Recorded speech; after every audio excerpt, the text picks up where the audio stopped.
اللہ رب العزت نے اپنے محبوب، اپنے حبیب محمد الرسول اللہ صلی اللہ علیہ وآلہ وسلم کو تمام اوصاف اور تمام اچھائیوں کا مرکز بنا کر اس دنیا میں بھیجا، اور اللہ تبارک و تعالی نے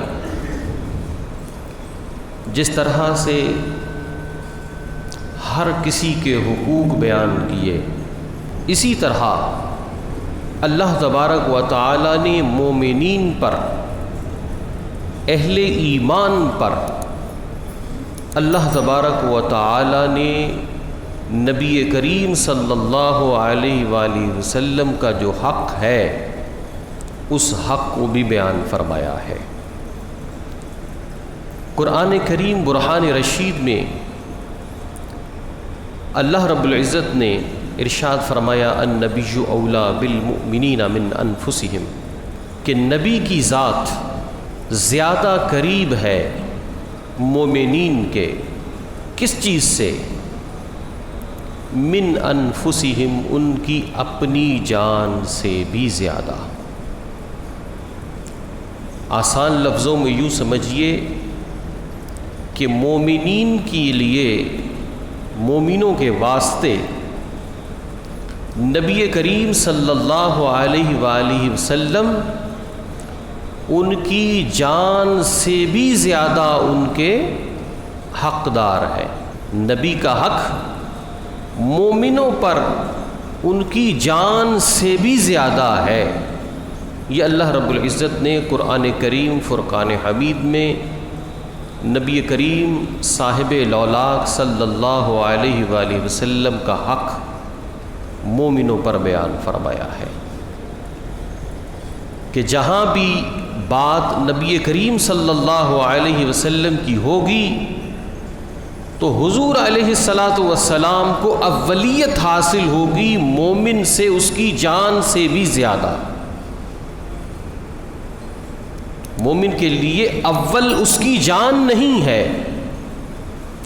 قرآن کریم فرقان حمید میں اللہ نے واضح طور پر ارشاد فرما دیا ہے النبی اولا،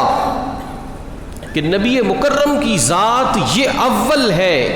یہ زیادہ حقدار ہے مومنوں سے ان کی اپنی جان کے بدلے بھی۔ یعنی حضور کی ذات اہل ایمان کی جانوں سے بھی زیادہ مقدم ہے۔ یہی وجہ ہے کہ مامون الرشید نے امام دار الہجرہ حضرت امام مالک بن انس رضی اللہ تعالی عنہ آپ سے پوچھا کہ اگر حضور صلی اللہ علیہ وآلہ وسلم کی شان میں گستاخی کرے دنیا میں کوئی، اور وہ اس طرح سے گستاخی کرے کہ اس کا بدلہ لینے کی مسلمانوں میں سکت اور جان بھی نہ ہو، تو کیا کیا جائے؟ تو حضرت امام مالک رضی اللہ تعالیٰ عنہ فرماتے ہیں کہ پھر مومنین کو زندہ رہنے کا حق بھی حاصل نہیں ہے۔ یعنی اس سے بہتر تو پھر یہ مردہ ہی اچھے ہیں کہ امتی زندہ ہوں، امتی خوشباش، امتی خوش ہوں،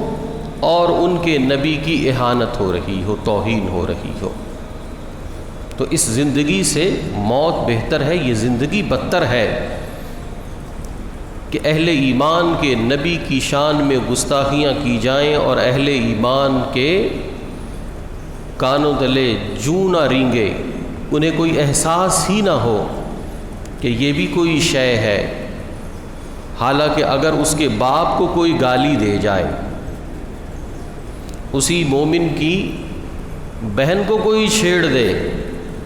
تو وہ آپے سے باہر ہو جائے، وہ مرنے مرانے پر اتر آئے۔ لیکن جب نبی کریم صلی اللہ علیہ وسلم کی ذات کی باری آئے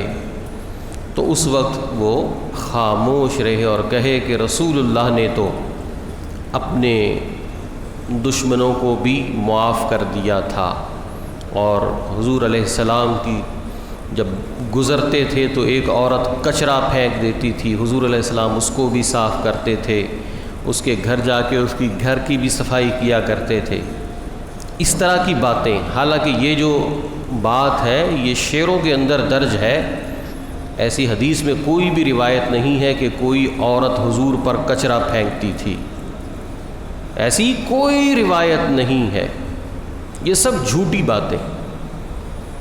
نبی کریم صلی اللہ تعالی علیہ وآلہ وسلم نے سب کو معاف کیا ہے، لیکن گستاخوں کو حضور نے معاف نہیں کیا۔ فتح مکہ کے وقت دیکھیے، لا تثریب علیکم الیوم، تم پر آج کوئی پرسش نہیں ہے، انتم طلقاء، تم سب آزاد ہو۔ فتح مکہ پر حضور علیہ السلام نے ان لوگوں کو جو حضور علیہ السلام کو تنگ کیا کرتے تھے، اتنا تنگ کیا کرتے تھے کہ حضور علیہ السلام نے مجبوراً ہجرت فرمائی، ان تمام لوگوں کو معاف کر دیا سوائے ابن خطل کے۔ یہ ایسا کافر تھا جو حضور سرور کائنات صلی اللہ علیہ وسلم کی شان میں گستاخی کرتا تھا، اور اس کی دو لونڈیاں تھیں، وہ حضور علیہ السلام کے خلاف اشعار پڑھا کرتی تھی، نظمیں پڑھا کرتی تھی۔ نبی کریم صلی اللہ علیہ وسلم نے ان دو لونڈیوں کے خون کو بھی مباح قرار دیا، یعنی مکے میں جو کفار تھے ان سب کو معاف کر دیا، لیکن جو گستاخ تھا اسے معاف نہیں کیا۔ جو گستاخ تھے ان کے بارے میں یہی حکم دیا تھا کہ یہ اگر کعبے کا غلاف بھی پکڑ لے ان کو تب بھی واصل جہنم کیا جائے۔ جو ایمان نہیں لایا اس کی معافی کر دی گئی، لیکن جس نے گستاخی کی اس کی معافی نہیں کی گئی۔